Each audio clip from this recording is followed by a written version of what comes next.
Hello guys, good evening.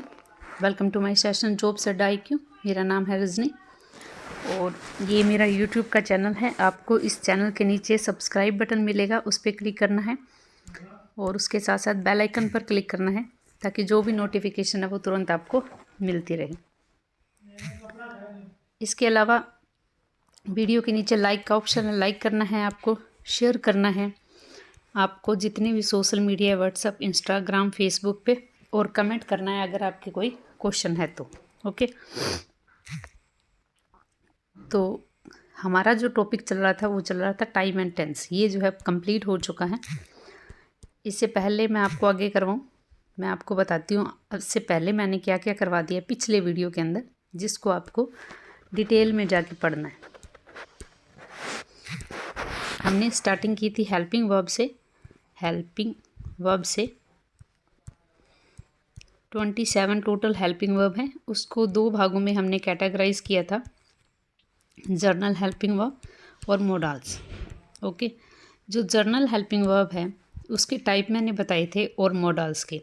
इन दोनों में major difference क्या था ये चीज़ मैंने आपको बताई थी, पीछे वीडियो में आप देखना।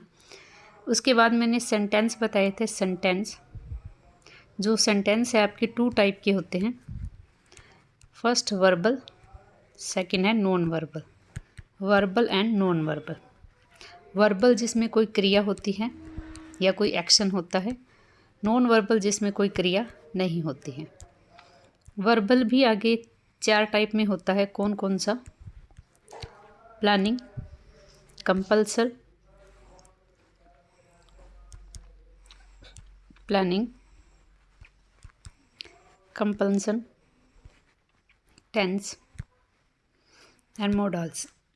जिसमें हमने प्लानिंग डिटेल में किया है, कंपल्सन भी डिटेल में किया है, टेंस भी हमने बहुत ज़्यादा डिटेल में किया है, और मोडाल्स हम एक बार लेटर इसको छोड़ते हैं, हम थोड़ा आगे करेंगे क्योंकि ये काफ़ी लेंथी टॉपिक है और इस टॉपिक से पहले आपको बहुत कुछ ऐसी चीज़ें हैं जो आपको पता होनी चाहिए, वो मैं आपको करवाऊँगी।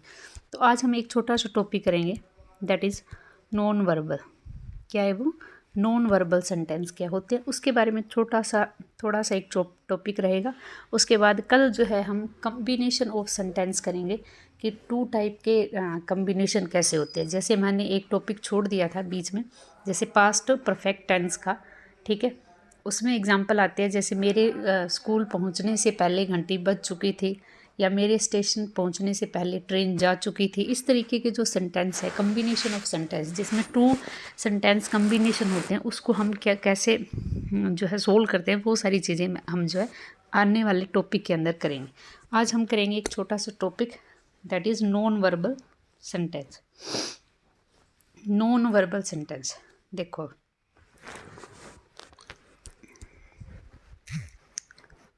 Non verbal sentence. Non verbal sentence आगे 3 भागों में कैटेगराइज है, present, past and future. Present, past and possession, sorry future नहीं, प्रेजेंट, पास्ट और पोजेसन। मतलब किसी के पास अगर कोई चीज़ होती है तो हम उसको कैसे लिखते हैं, ठीक है। जैसे कि अगर हम प्रेजेंट की बात करें, वो मेरा दोस्त है, तो इसमें हम प्रेजेंट में इज़ MR यूज़ करेंगे क्योंकि ये बिल्कुल सिंपल सेंटेंस है, इसमें कोई क्रिया नहीं है। तो ही इज़ माई फ्रेंड, कैसे लिखेंगे हम इसको? ही इज़ माई फ्रेंड, वो मेरा दोस्त है, ही इज़ माई फ्रेंड। तो इसमें कोई क्रिया नहीं है। वैसे तो हम इज़ MR के बाद क्रिया लगाते हैं। अगर आपका प्रेजेंट कंटिन्यूस टेंस हो तो क्रिया के साथ हम ING लगाते हैं, ठीक है। इसमें ऐसा कोई रूल नहीं है क्योंकि इसमें कोई भी क्रिया नहीं है। वह मेरा दोस्त था, तो इसमें हम वॉज या वर यूज़ करेंगे क्योंकि ये पास्ट का टेंस है, पास्ट सेंटेंस है ये प्रेजेंट है, ओके। तो ही वॉज माई फ्रेंड, क्या आ जाएगा? He was my friend. जैसे अगर कोई भी मतलब हो, सिंपल एग्जांपल, इंडिया अच्छा देश है, तो इंडिया अच्छा देश है, ये एक सिंपल सेंटेंस है, इसमें कोई क्रिया नहीं है। भारत एक अच्छा देश है, ये एक सेंटेंस है सिंपल, भारत एक अच्छा देश है। तो इसको हम कैसे लिखेंगे? India is good country, India is a good country. वो एक अच्छा नेता था, मतलब अब नहीं है, वो पहले था, वो एक अच्छा नेता था। तो he was a good leader, he was a good leader, okay, तो इस तरीके से नॉन वर्बल सेंटेंस को हम इज, एम, आर, वॉज, वर लगा के करते हैं। अगला मैंने जो पोजीशन बताया था, किसी को मालिक बनाना, यानी हम किसी को मालिक बनाते हैं, ठीक है, उसको हम कैसे करते हैं। ये भी 3 टाइप से होता है, जैसे present, past and future. Present, past and future. Present में हम हैज़, हैव यूज़ करते हैं पोजीशन के लिए। अगर हम किसी चीज़ पे अधिकार दिलाते हैं तो हम इसमें हैज़, हैव यूज़ करते हैं। पास्ट में हम हैड यूज़ करते हैं और फ्यूचर में हम विल हैव यूज़ करते हैं। फ्यूचर में हम विल हैव यूज़ करते हैं। मेरे पास एक कार है, मेरे पास एक कार है, ये अधिकार है, हम मालिक हैं उस कार के, हम मालिक है उस कार के। तो आई के साथ क्या लगता है, हैव। हैज़ या हैव में से आई के साथ क्या लगता है, हैव। आई और वी के साथ हैव लगता है, बाकी सब के साथ हैज़ लगता है। तो आई हैव ए कार, क्या हो गया ये, आई हैव ए कार। हमारे पास पैसा होगा, हम कल्पना कर रहे हैं कि हमारे पास पैसा होगा, बहुत सारा मनी होगी, तो वी विल हैव मनी, क्या हो जाएगा, वी विल हैव मनी। इसी तरीके से आपके पास्ट के सेंटेंस मिल सकते हैं, जैसे मेरे पास बाइक थी, तो I had a bike, I had a bike. तो इसमें हम यहाँ पे क्या यूज़ करेंगे, हैड यूज़ करेंगे। ओके, तो ये एक छोटा सा एग्जांपल है आपका नॉन वर्बल सेंटेंस का। इसके आप जितने ज़्यादा सेंटेंस बनाओगे तभी आपको आगे आएगा। अब जो आगे मैं आपको करवाने जा रही हूँ दैट इज़ न्यूज़पेपर, ठीक है। ये है हमारा कल का 29 अक्टूबर का थर्सडे का न्यूज़पेपर, ठीक है। आपको क्या करना है, डेली न्यूज़पेपर, ई न्यूज़पेपर रीड करना है, क्योंकि आप वैसे बाई ऑफ लेते हो थोड़ा कॉस्टली पड़ता है। आप जो है न्यूज़पेपर को डाउनलोड करोगे, पीडीएफ उसकी डाउनलोड करोगे। उसमें क्या करना है आपको, मैं आपको तरीका बताती हूँ इंग्लिश सीखने का, ठीक है। सिर्फ टेंस करने से या इज, एम, आर के क्रैमिंग या रट्टा लगाने से आपको इंग्लिश नहीं आएगी। आपको इंग्लिश थोड़ी पढ़नी पड़ेगी, इंग्लिश आपको थोड़ी सुननी भी पड़ेगी, ताकि आपको इंग्लिश टू इंग्लिश वो चीज़ें समझ में आए, ठीक है। चैनल ऐसा देखिए जिसमें इंग्लिश में न्यूज़पेपर न्यूज़ चल रही हो, 1-2 दिन ऊपर से जाएगी, उसके बाद आपको समझ में आने लग जाएगी। अब जैसे ये आपने न्यूज़पेपर ले लिया, तो इसमें आपको कुछ नहीं पढ़ना। अगर आप बिल्कुल स्टार्टिंग लेवल, अगर आपको आता है तो आप पढ़ सकते हो, कोई मना ही नहीं है कि नहीं पढ़ना। लेकिन अगर आपको बिल्कुल ही आप बेसिक लेवल से हो तो आपको इसमें से कुछ नहीं पढ़ना। आपको यहाँ से 6th पेज पे जाना है, 6th page, that is editorial page, ठीक है। आपको एडिटोरियल पेज पे जाना है और एडिटोरियल पे यहाँ पे 4 आर्टिकल आते हैं, उसमें से कोई भी आप एक पढ़ लीजिए। अगर आपको स्पीड बहुत ही ज़्यादा स्लो है और अगर आपको ऐसे लग रहा है हम तो बोर ही हो जाएंगे, तो आप कोई भी एक आर्टिकल उठा के उसको डेली पढ़ लीजिए, ठीक है। जैसे यहाँ पे 1 आर्टिकल, 2, 3 एंड 4, ये 4 आर्टिकल है। ये 4 के 4 आर्टिकल किस पे बेस होते हैं, करंट अफेयर, यानी जो आपका करंट जो टॉपिक चल रहा है उसके ऊपर जो है पूरा का पूरा उसमें न्यूज़ होती है, मतलब पॉजिटिव नेगेटिव सारे उसमें पॉइंट होते हैं। कोई क्रिटिसाइज होता है, कोई इन्फॉर्मेटिव आर्टिकल होता है, ठीक है। जैसे पहला इसने दे रखा है, पहला क्या आर्टिकल दे रखा है, देखो पहला आर्टिकल देखना है इसने, प्लगिंग द लीक, ठीक है। तो इसमें जो है चावल की एक जेनेटिक फूड की बात कर रहे हैं ये। इस आर्टिकल को मैं आपको डिटेल में करवाऊंगी, मैंने वहाँ पे उसका स्क्रीनशॉट ले रखा है, ठीक है। इसको तो मैं डिटेल में बता दूंगी।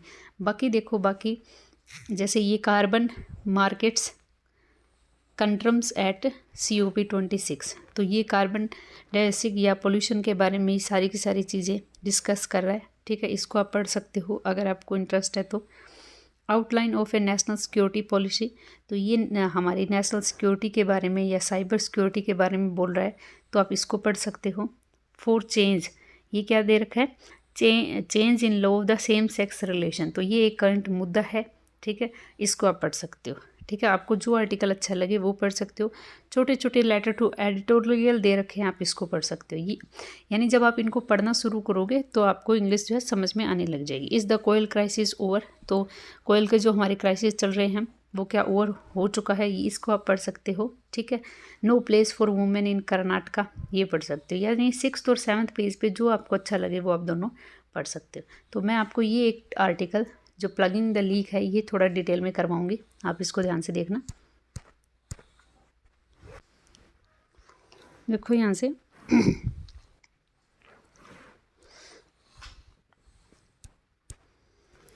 Plugging the leak.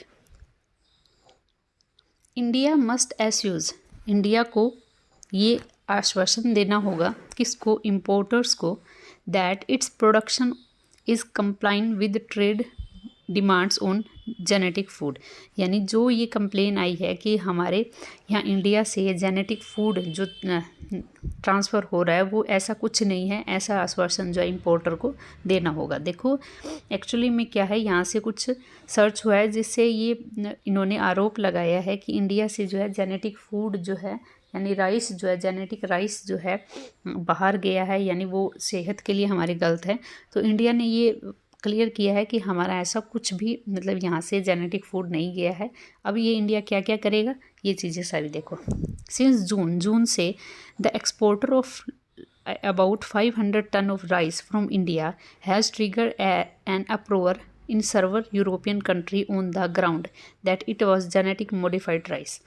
Since June से the exporter of about 500 ton of rice यानी 500 टन राइस है उसके एक्सपोर्टर में फ्रॉम इंडिया से हुआ ये हैज़ ट्रिगर्ड, ये ट्रिगर किया गया है एंड अप्रूवर मतलब ऊंची आवाज़ में ये बताया गया है इन सर्वल यूरोपियन कंट्री, कुछ यूरोपियन कंट्री में गया है ऑन द ग्राउंड्स पर that it is genetic modified rice. तो ये जेनेटिक मॉडिफाइड राइस है।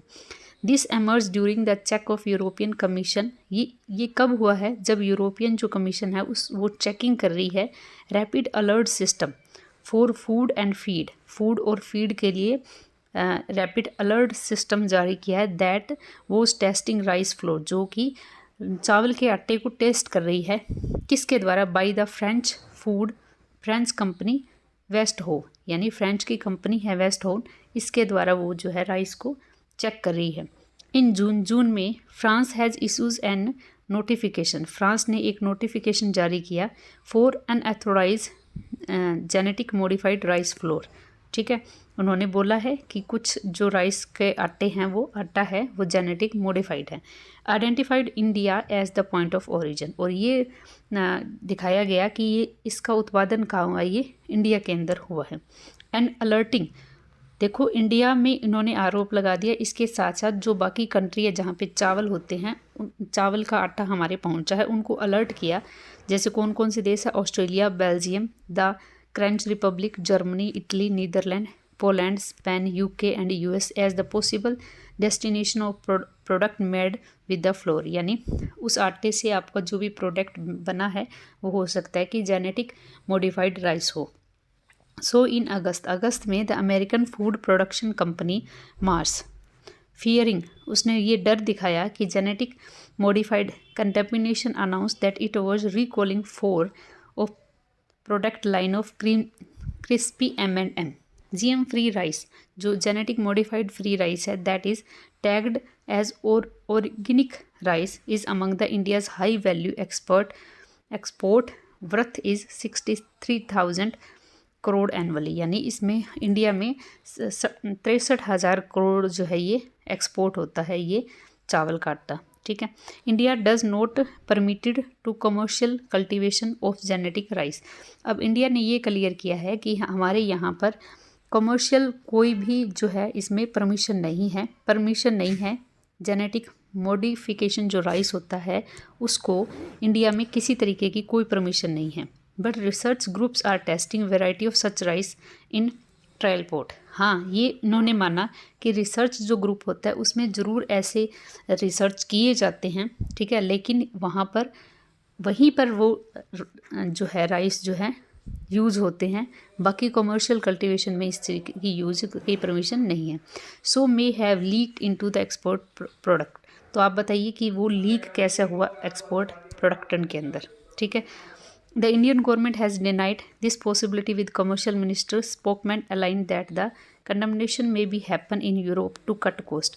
अब इंडिया गवर्नमेंट ने ये बोला है कि हो सकता है ये काम यूरोप ने किया हो अपने टू कट कॉस्ट के लिए, क्योंकि वो बहुत ज़्यादा कॉस्ट कटिंग करते हैं। ठीक है, तो इस तरीके से ये सारे आपको जो है आर्टिकल पढ़ना है। ठीक है, इंटरेस्टिंग लग रहा है जैसे मैं पढ़ा रही हूँ, उसी तरीके से आप खुद पढ़ोगे तो आपको ये चीज़ें समझ में आने लगेगी।